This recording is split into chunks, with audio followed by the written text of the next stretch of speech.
وزیر قانون صاحب یہاں موجود ہیں، اور دوسری اہم وجہ یہ ہے کہ یہ میرے سمیت تمام صحافی جو ہیں انہوں نے ایک کالی پٹی باندھی ہوئی ہے، تو یہ ایک حسین امتزاج ہے. اور بھلے کوئی یہ کہے کہ پاکستان میں جمہوریت بڑی کمزور ہے، لیکن یہ جمہوریت کا حسن ہے کہ وزیر قانون صاحب کو پتا تھا کہ میں ایسی جگہ پہ جا رہا ہوں جہاں پہ صحافی نہیں بلکہ میرا ایڈوکیٹ جنرل جو ہے وہ صحافیوں سے بڑھ کے حکومت پہ تنقید کرے گا، لیکن پھر بھی وہ آ گئے. تو یہ ایک جمہوری رویہ ہے جو کہ جس کا کہ ہمیں حوصلہ افزائی کرنی چاہیے. کچھ اور باتیں بھی میرا خیال ہے وہ بھی وزیر قانون صاحب کے نوٹس پہ لانی ضروری ہیں. مسلم لیگ نون کی جو پچھلی حکومت تھی 2013 میں جو آئی تھی، تو اس دور میں ایک پیکا قانون آیا تھا. تو جب ہم نے اس پہ اس وقت تنقید کی تو اس وقت کے جو کچھ حکومت کے وزیر تھے وہ ہمیں کہتے تھے شاید آپ کا کوئی سیاسی ایجنڈا ہے. ہم نے ان کو اس وقت بھی سمجھایا کہ بھائی آپ ذرا ٹرائی ٹو انڈرسٹینڈ، یہ قانون جو ہے یہ آج آپ دوسروں کے خلاف بنا رہے ہیں، کل کو یہ آپ کے خلاف استعمال ہوگا. اور پھر وہی ہوا جب 2018 کے الیکشن کے بعد تحریک انصاف کی حکومت آئی تو وہی جو پیکا ایکٹ ہے وہ مسلم لیگ نون اور باقی جو اپوزیشن کی جماعتیں ان کے خلاف استعمال ہوا. یہاں پہ ثاقب بشیر صاحب ہیں، رضوان قاضی صاحب ہیں، ان سب کو یاد ہوگا کہ پچھلے سال سردیاں تھیں تو اچانک ایک وہ جو پچھلا مسلم لیگ نون کا بنایا ہوا پیکا قانون تھا اس میں ایک ترمیم کا ایک صدارتی آرڈیننس جاری ہوا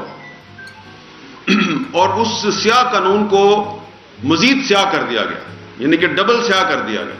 تو ہم جناب صبح بھاگے اسلام آباد ہائی کورٹ پہنچے، ہم نے یہاں پہ ریٹ دائر کی، اس کی سماعت ہوئی، اطہر من اللہ صاحب نے اس کی ہیئرنگ کی اور اس کا کچھ حصہ جو ہے وہ سسپینڈ ہو گیا. تو یہ میں آپ کو بتا ہی رہا ہوں کہ وہ پاکستان تحریک انصاف کی حکومت تھی جب وہ آزادی صحافت اور انسانی حقوق کی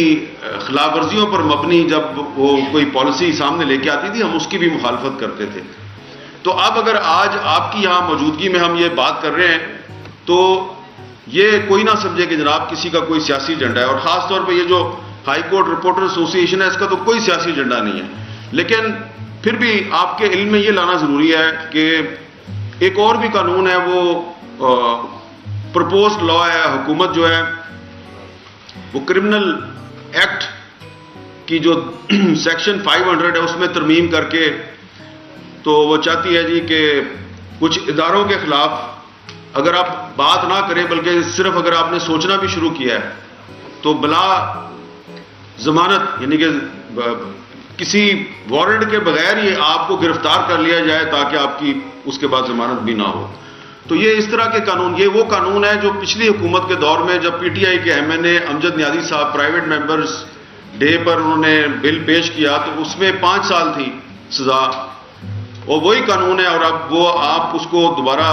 تھوڑا سا سزا 5 کی بجائے 3 سال کر کے لا رہے ہیں. تو پھر آپ کو یاد ہوگا کہ جب عمران خان صاحب کی حکومت تھی تو نواز شریف صاحب کی تقریروں پر اور ان کے بیانات پر پیمرا نے پابندی لگا دی. ہم نے اس وقت بھی کہا کہ یہ مت کریں اور یہ سینسرشپ کی ایک نئی شکل ہے اور سیاستدانوں کے بیانات پہ انٹرویوز پہ پابندی نہ لگائی جائے. اب کل رات کو وہی پیمرا ہے اور اس نے وہی کام عمران خان صاحب کے ساتھ کر دیا ہے. تو یہ پولرائزیشن کا یہ عالم ہے. تو اس لیے جو میں نے آپ کو 2-3 مثالیں اس لیے دی ہیں کہ ہمارا کوئی پولیٹیکل ایجنڈا نہیں، ہمارا مسئلہ صرف اور صرف پاکستان کا آئین اور قانون ہے. ہم یہ سمجھتے ہیں کہ جو صحافت بطور ایک ادارہ ہے یہ صرف اسی صورت میں مضبوط اور مستحکم رہ سکتا ہے کہ اگر آئین اور قانون کی بالادستی ہوگی. اور آزادی صحافت جو ہے وہ مشروط ہے پارلیمنٹ اور عدلیہ کی آزادی کے ساتھ. تو اب جب کہ ہم یہ دیکھتے ہیں کہ صحافیوں پر پابندیاں لگ رہی ہیں، غیر اعلانیہ سینسرشپ ہے، تو اس کا صاف مطلب یہ ہے کہ پارلیمنٹ بھی جو ہے وہ کمزور ہے اور ہماری جوڈیشری بھی کمزور ہے. اور جیسا کہ جہانگیر جدون صاحب نے یہاں پہ جو گفتگو کی ہے اس کے بعد مجھے تو مزید کچھ کہنے کی ضرورت نہیں ہے. بس جو ایک ایڈیشنل اٹارنی جنرل صاحب یہاں پر موجود ہیں تو ان سے یہی گزارش ہے کہ ذرا چیف جسٹس صاحب کو بتا دیجیے گا کہ ایڈوکیٹ جنرل صاحب جو انہوں نے یہ کہا، اور اس کے بعد یہ نہ ہو کہ ان کے خلاف کوئی آپ کنٹیمپٹ کا نوٹس دے دیں ایڈوکیٹ جنرل صاحب کو، کیونکہ میں بھی ان کی تائید کر رہا ہوں. تو اور صرف یہ کرنا ہے کہ جدون صاحب نے آپ کو یہ بھی بتایا کہ انہوں نے وہ ایک اے سی صاحب جو ہیں جن کے حکم پر یہ ساری کارروائی ہوئی تھی اور جن کا نام جو ہے وہ ثاقب بشیر صاحب کی جو تھانہ رمدہ میں درخواست ہے اس میں ان کا نام بھی ہے، انہوں نے ان کو کہا کہ ایف آئی آر تو صحافیوں پہ ہونی چاہیے تھی، لیکن شکر کریں کہ ہم نے ان کے خلاف ایف آئی آر درج نہیں کی۔ تو اب ہم بڑی ہی عزت اور احترام سے جناب وزیر قانون صاحب کی خدمت میں یہ گزارش کرتے ہیں، تارڑ صاحب جو ہے وہ کیونکہ ہمارے مہمان ہیں، ہم ان کی تمام عزت اور احترام کو سامنے رکھتے ہوئے ان سے بڑی عاجزی کے ساتھ یہ مطالبہ کرتے ہیں کہ براہ کرم اب جو ثاقب بشیر کی درخواست میں جن لوگوں پہ کہا گیا مقدمہ درج کریں ان پہ نہ کریں، آپ پلیز ثاقب بشیر اور اس کے ساتھیوں اور میرے خلاف مقدمہ درج کریں، اور میں ان کی ضمانت نہیں دیتا، اپنی ضمانت دیتا ہوں کہ آپ اگر میرے پہ ایف آئی آر درج کریں گے میں ضمانت ہی نہیں کراؤں گا، میں ضمانت ہی نہیں کراؤں گا، تاکہ نہ آپ کو تکلیف ہو، نہ ان کو تکلیف ہو، نہ نوید صاحب کو تکلیف ہو کیونکہ دیکھیں ہمیں بھی سارا پتہ ہے کہ یہ جو اے سی صاحب ہیں، ان کے اوپر جو ڈی سی صاحب ہیں وہ کدھر سے آئے ہیں، کہاں کہاں انہوں نے سرو کیا ہے،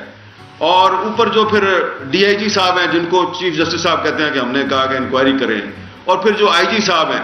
سب کا پتہ ہے ہمیں۔ دیکھیں آپ کبھی حکومت میں ہوتے ہیں، کبھی اپوزیشن میں ہوتے ہیں، لیکن یہ جو آئی جی صاحب ہیں اور ڈی سی صاحب ہیں اور اے سی صاحب ہیں نا، یہ آپ اپنے آپ کو پاکستان کی مستقل اسٹیبلشمنٹ سمجھتے ہیں، یہ ہے پاکستان کی اصل اسٹیبلشمنٹ، اور ان کا یہ خیال ہے کہ یہ سیاستدان کیا ہیں آگے پیچھے، کیونکہ دیکھیں مجھے بھی بہت سی باتیں میں یہاں پہ کرنا نہیں چاہتا۔ میں نے جب یہ واقعہ ہوا رانا ثناء اللہ صاحب سے میں نے خود بات کی، تو رانا صاحب کو بڑا افسوس ہوا، رانا صاحب نے مجھے کہا جی میں نے آئی جی سے کہہ دیا مقدمہ ہو جائے گا۔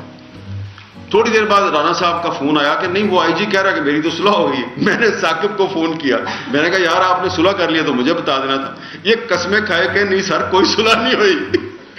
اب وہ رانا صاحب اور میرے درمیان جو ہے وہ ہم آپس کافی فون پہ بات کرتے رہے، تو بیچ میں سے پتہ یہ چلا کہ آئی جی صاحب جو ہے نا وہ غلط بیانی کر رہے ہیں۔ تو جب اس طرح کے واقعات ہوتے ہیں تو پھر میں نے سوچا کہ کس طرح عمران خان صاحب کے ساتھ بھی اور ان کے وزیر قانون اور ان کے وزیر داخلہ کے ساتھ بھی کس نے کتنی غلط بیانی کی ہوگی، کہ یہ جو سیاستدانوں پر پابندیاں لگا رہے ہیں نا، چیئرمین پیمرا صاحب ہمارے دوست ہیں، نواز شریف پر بھی پابندی انہوں نے لگائی تھی، اب عمران خان پر بھی پابندی انہوں نے لگائی ہے، اور جو سیکٹری انفارمیشن صاحبہ ہیں نا جو پاکستان میڈیا ڈیولپمنٹ اتھارٹی کا بل لے کے آئی تھی، تو اس وقت عمران خان کے دور میں بھی یہی سیکٹری انفارمیشن تھی، اور اب شہباز شریف صاحب کا دور ہے، اور یہ جو سارے قانون ونون آ رہے ہیں اور یہ جو بھی ہمارا دکھ کی داستان ہے ابھی بھی یہی سیکٹری انفارمیشن ہے۔ عمران خان بدل گیا، شہباز شریف بھی چلا جائے گا، لیکن یہ چیئرمین پیمرا اور سیکٹری انفارمیشن یہ یہیں پہ ہیں۔ تو آپ کو صرف میں فوڈ فار تھاٹ یہ دے رہا ہوں کہ ان لوگوں کی باتوں میں نہ آیا کریں، یہ آئی جی صاحبان، یہ سیکٹری صاحبان یہ آپ کے ساتھ غلط بیانی کرتے ہیں، تو انہاں دے رہو گے نا تو انہاں نے تہاڈی بےزتی کرانی ہے، انہاں کو بچ کے رہو۔